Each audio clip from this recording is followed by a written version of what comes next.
It's the Fantasy Grill. I'm Anthony K. You can find us at sports_fluent on TikTok, Twitter, and IG, and of course here on the Fired Up Network. So we've got it's week 1 of your fantasy football season. Yes, it's about time. I'm excited. You're excited. What we're doing this week, we're going to take you through the final rankings for the quarterback, running back, wide receiver, and tight end position, who my top 5 are going into this season. I'm going to give you some waiver wire tips for week 1, and this is what we're going to focus on going into the further weeks, is who those waiver wires are, who those players are to stash, and who's a player that you might want to make a trade for before anyone realizes they might be undervalued. Also, we've got a team sent in to us, so please send us your teams, Anthony K at sportsfluent.com, or hit me up, like I said, on IG, Twitter, TikTok at sports_fluent. We'll evaluate your team, tell you your strengths and weaknesses, and maybe what you should try to do if possible. So let's jump right into it. We're going to start off with let's go with our ranking. Let's start with the QB rankings. And I want to say we're going to dive right in. We're not even going to sugarcoat it. I'm not even going to do a countdown for you. I'm going to jump right in and say, okay, here's what I got. This is who I predict the rankings for QB as of right now for heading into week 1. It's our final ranking. Justin Herbert will be your number 1 fantasy quarterback. Number 2, Lamar Jackson. Number 3, Patrick Mahomes. Now, a lot of you have Patrick Mahomes or maybe Josh Allen at the top of your list, but don't be fooled.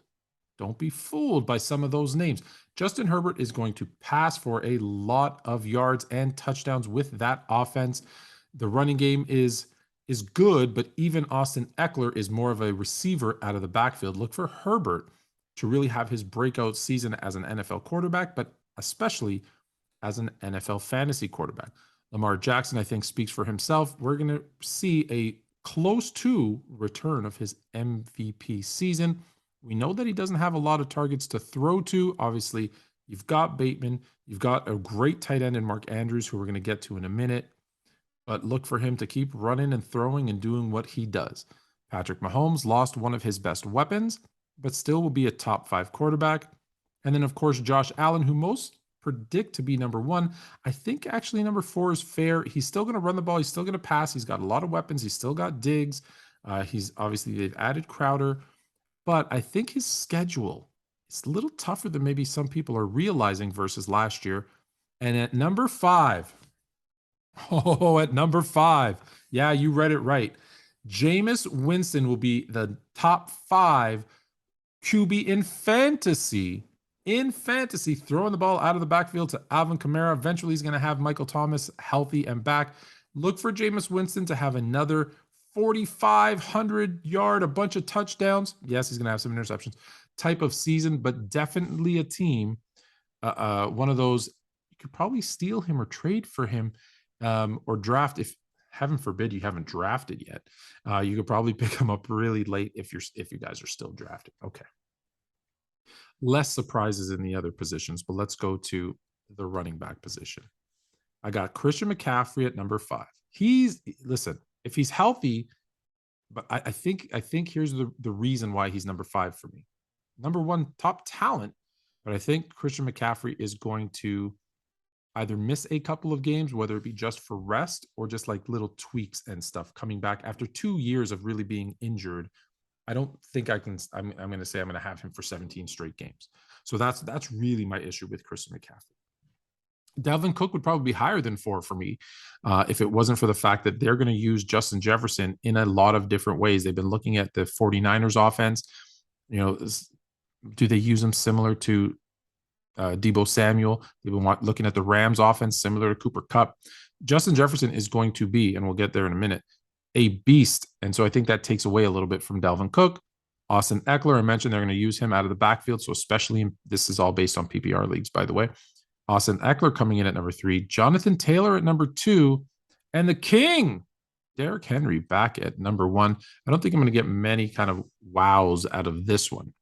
All right, next up is our wide receivers, where I mentioned Justin Jefferson having a Cooper Cup-like year, like last year. Justin Jefferson will flirt with a triple crown this season, and that's great for fantasy owners of Justin Jefferson. Cup will still be great even with the addition of Allen Robinson. He will be number 2. Devontae Adams, people are ranking him a little bit lower. I think they're underestimating Derek Carr. Derek Carr probably is number 6 on that QB list that I had earlier. Jamar Chase coming in at number 4, and Deebo Samuel, who's going to be a threat out of the backfield and obviously as a receiver for the San Francisco 49ers. All right, last one, the tight end position. So probably a lot of the same names. Maybe their order's a little bit different. Darren Waller for the Raiders is going to have an incredible year. I don't know why that says Andrews with an apostrophe, but hey, it's Mark Andrews. Travis Kelce in at number 3. Yes, he's going to get more targets with the departure of Tyreek Hill, but I think Patrick Mahomes and the Kansas City Chiefs will do 2 things. One, try to run the ball a little bit more, and they're going to try to get Juju and others into the flow of the game because they know that they can't win just by throwing the ball to Travis Kelce. Kyle Pitts, up there in Atlanta, or down there in Atlanta, I think has another great year, 1,000+ yards receiving. And then George Kittle. George Kittle, again, is another one where I really just think he's not going to play more than maybe 13-ish type games. And that's why I think his numbers are going to be a little bit lower, maybe 14. All right, so tell me what you think of the top 5 rankings. Sports_Fluent, Twitter, TikTok, and IG. All right, now you sent us in your team. Let's take a look at it. Here it is. Hopefully you can see it there. So let's go through it. So Patrick Mahomes, hey, I have him as the 3rd ranked quarterback in the league. So you're starting off with a bang. Christian McCaffrey had him at number 5. Obviously a good safe pickup. I want to know where you drafted that you got this team. Aaron Jones. Aaron Jones is going to have a good season. He's your RB2. So I'm happy with Aaron Jones as your RB2. Obviously because with AJ Dillon in the mix, that's going to take away some of Aaron Jones's carries. But with Devontae Adams out of the mix, I think they go a little bit more run heavy. The Packers are going to look different this year, guys. They are a strong defense, which they have not been historically, with 2 good running backs. So as much as you have Aaron Rodgers and you want him to air it out when you have to, this team is going to be built like what NFC North teams are typically built on, which is the running game and defense. So Aaron Jones is a nice pickup there. I'm a little concerned with your wide receivers. So this is where the concern starts with the team. I really like Courtland Sutton. I think Courtland Sutton will lead the Denver Broncos in targets. Will he be a top 10 wide receiver? The answer is I think he's just outside of the top 10. So that worries me. Michael Thomas coming in questionable. So if and when he's healthy, well, now you're in trouble. Now the other teams in your league are going to be in trouble. I really like Michael Thomas. I prefer him to be kind of as a flex at this point. Hunter Henry in New England, not a big fan, but then again, I don't expect much out of the tight end position. I think you can upgrade Hunter Henry. There's a lot of people in the waiver wires, and we'll get to those. I bet you there's one that I think I can upgrade your team right off the bat. Then we got Chase Claypool in as your flex. I'm down on Pittsburgh this year. I think this is Pittsburgh's year to finish below 500 for the first time in Mike Tomlin's career. So I would move one of your other guys out of that position. I'll say this right off I'll get to it when I get to him. Give me a second. The Buffalo Bills defense. Listen, I stream defenses. I never pick a defense high. I would stay away from the Buffalo Bills defense. They have a really tough schedule to start. So if there's other ones available, and I'll mention a couple here in a second when we get to waiver wires, who you might want to slide in there. And then Robbie Gould is a safe kicker. And for San Francisco, a team that's going to score some points, and they're going to need some field goals. A player like Trey Lance, typically young players, not always, but typically young quarterbacks are sometimes miss the opportunity for a touchdown, and you end up with field goals, which might be good for the 49ers offense. For the kicker, not for the 49ers offense, for you. All right, let's go. Let's hit up your bench. So far, let me give you a rating on your starters. A at the quarterback position, A plus at the running backs, B for your wide receivers, C at your tight end, D for your flex, C minus for your defense, and a B for your kicker. So overall grade, I'll give you a B. Now let's look at your bench. Rashad Penny is an interesting one. He is one that is going to be hit and miss depending on the rookie Kenneth Walker. But I like Penny kind of taking at least the early lead in Seattle's running game. Although what worries me with running backs on a bad team is that they're going to be losing more often than they're winning, which means they're going to be trying to throw the ball and catch up mode. The good news of that is sometimes they will, hey, they'll get close and they'll run one in for an easy touchdown at the end of game. So you might get some easy touchdowns. Historically, that's been what's happened. Mostert's an interesting one because now Mostert is one where I've tried to stash on a lot of my teams because Chase Edmonds, I thought was going to be a little bit injury prone, and already he's a question mark for week one. If Edmonds is out, move Mostert right in instead of Claypool at your flex.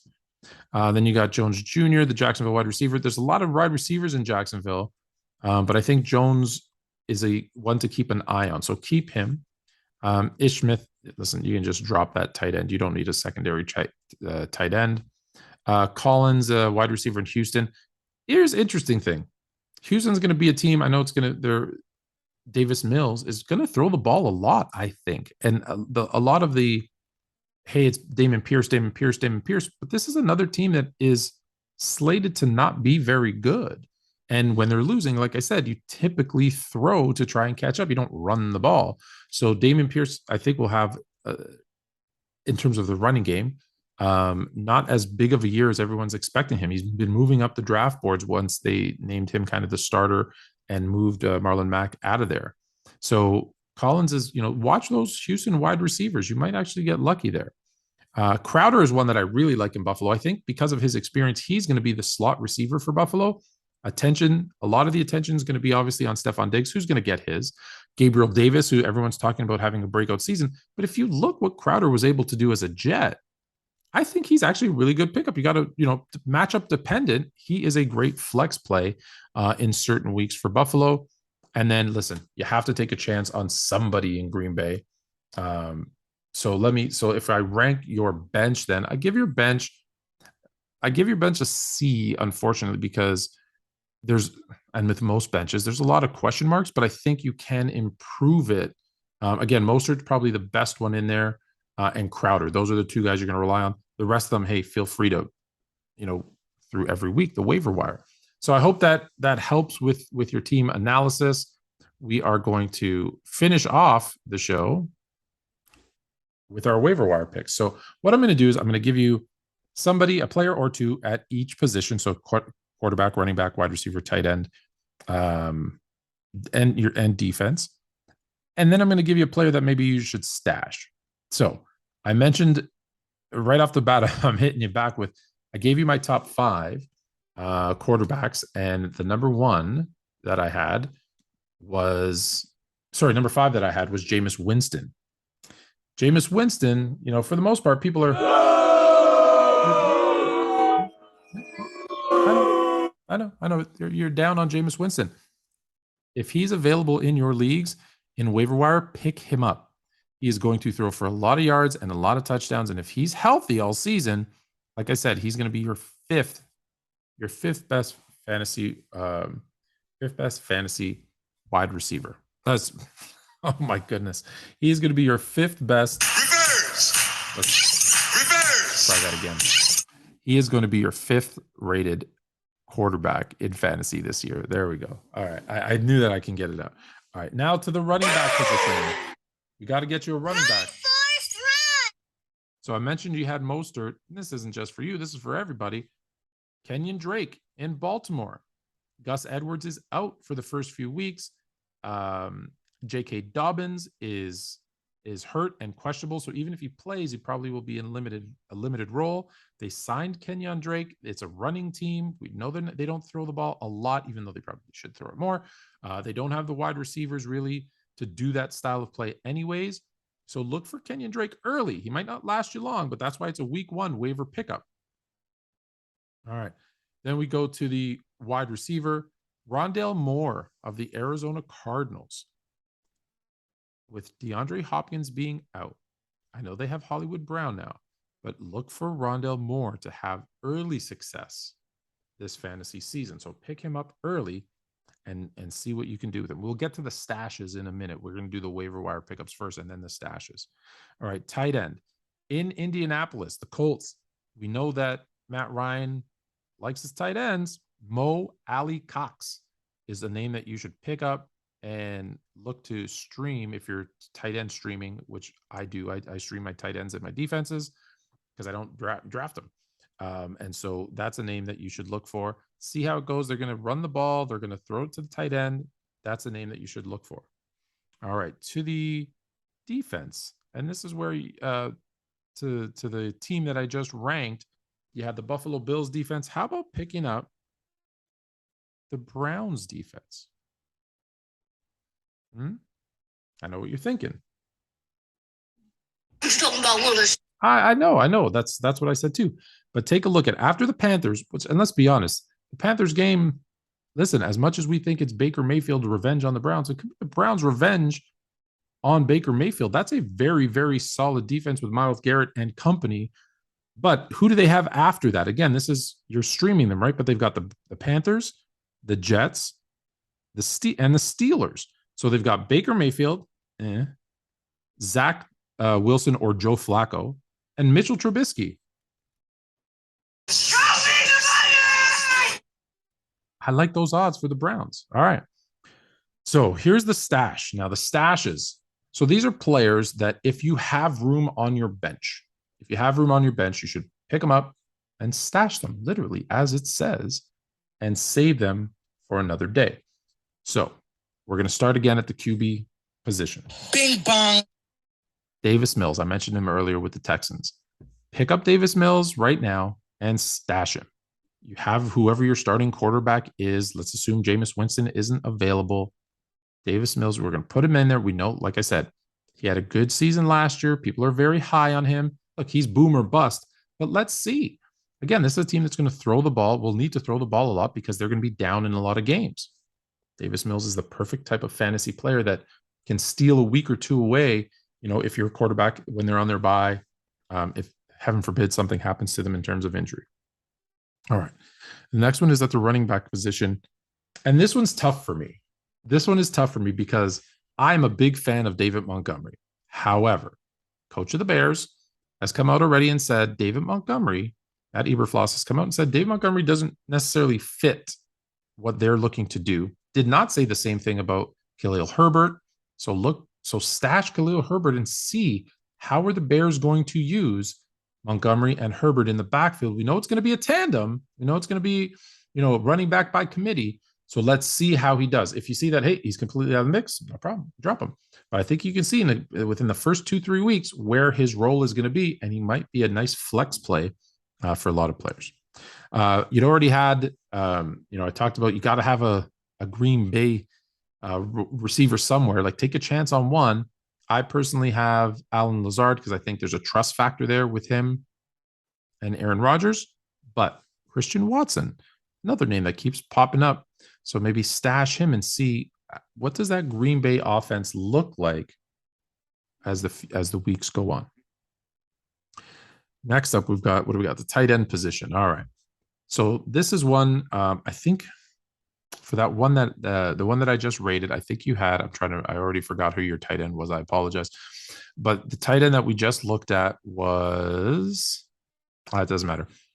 Look at Austin Hooper, Tennessee's tight end. Austin Hooper didn't work out it was pretty good in Atlanta, didn't work so much in Cleveland. But I think, again, the Colts are a team that's going to use, the Titans are a team that's going to use the tight end as well. I think Austin Cooper is going to surprise a lot of people. So he's one, again, that you can stash and see how they use him. And the last one. Oh, boy, the last one. Stash defense. Are you ready for this one? I'll give you a minute to prepare because it's going to shock you. It's the Kansas City Chiefs. That's not ridiculous. That's not ridiculous to say that. It's not? Are you sure? Here's why it's not ridiculous. The Kansas City Chiefs fantasy defense since 2013. Yes, I got to read this so that I say it right to you because I didn't believe it when I saw it myself. Since 2013, the Kansas City Chiefs defense has finished in fantasy 3rd, 24th, 1st, 2nd, 12th, 7th, 5th, 11th, and 8th. So this is a team that finishes in the top 10, has only finished 3 times. They've been out of the top 10 since 2013.